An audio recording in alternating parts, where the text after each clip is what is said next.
আপনারা সবাই খবর পেয়েছেন বা পাননি, সেটা হলো বিহারে যে নির্বাচন হয়েছিল সেখানে এই মুহূর্তে গেরুয়া ঝড়।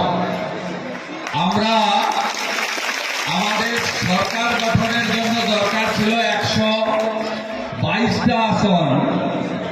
আমরা মোদিজি এবং নীতিশ কুমারজির নেতৃত্বে এই মুহূর্তে এগিয়ে আছি 190টা আসনের কাছাকাছি। ব্যাপক ব্যাপক ব্যাপক गेरुआ झड़। बिहार का जीत हमारी है, अब बंगाल का बारी है। बिहार का जीत अब बंगाल का तार माने बांगला करते बोलले এটাই দাঁড়ায় বিহারের জয় আমাদের, বাংলায় হবে জয় আমাদের।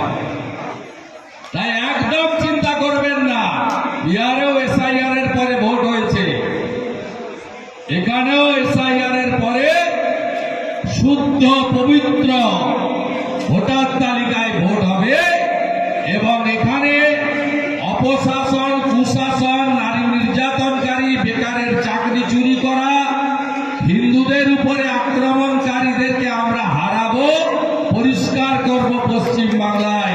2021-এ নন্দীগ্রাম যা করেছে 2026-এ গোটা বাংলা তাই করবে।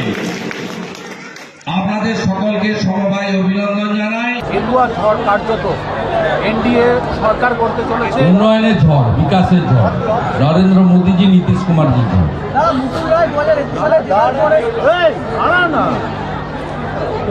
বলছি দাদা, এই যে বিহারের ফল, তারপরে বাংলার নির্বাচন রয়েছে, কি মনে হচ্ছে যে এসআইআর হওয়ার পর বিহারে এই প্রথম রেজাল্ট, সেখানে এতটা বাংলায় 21-এই বিজেপি জিতেছে। লুট, সন্ত্রাস, গণনা কেন্দ্রে কারচুপি এইসব করে নির্বাচনী ফলকে প্রভাবিত করা হয়েছে। এখানে স্বচ্ছ নির্বাচন হলে কোনোদিনই তৃণমূল নামক আবর্জনা থাকতে পারে না। আমরা খুব চিন্তা করে 2020 সালে একে পরিত্যাগ করেছি। তারা এসআইআর এর মাঝে যাদব নিজের কেন্দ্রে পিছিয়ে এবং সেখানে দেখা গেল গেরুয়া ঝড়ে কার্যত খড়কুটোর মতন উড়ে যাচ্ছে মহাজোট। এই হাল মমতার হবে, এই হাল হবে। নন্দীগ্রামে হেরেছিল ভবানীপুরে, ঠিক একই জিনিস রাঘবপুরে যেটা দেখছেন, এটা আশা করি সত্যি হবে, ঠিক এই হাল ভবানীপুরে। সিংহ বলছেন যে এবার বাংলার পালা। ये तो घोषित हो, बिहार की जीत हमारी है, अब बंगाल का बारी है, ये तो घोषित हो। সকালবেলায় গিরিরাজ সিং সঙ্গে আমার 9:30টার সময় কথা হয়েছে। আমি ওনাকে প্রথম কনগ্রেচুলেট করে এটাই বলেছিলাম, তিনি বলেন এই মেরা স্লোগান रहेगा आज। গতকাল মোহন যাদবজির সঙ্গে কথা হচ্ছিল, তাকেও আমি একই কথা বলেছি।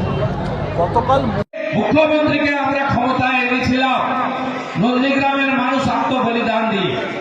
তিনি না বুঝেন কোপাটি, না জানেন কোপাটি।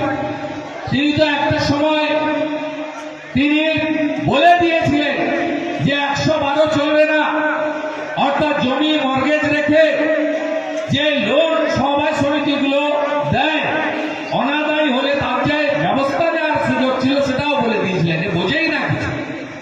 কোপাটি মুভমেন্টটা আমাদের রাজ্যে নষ্ট হয়ে গেছে।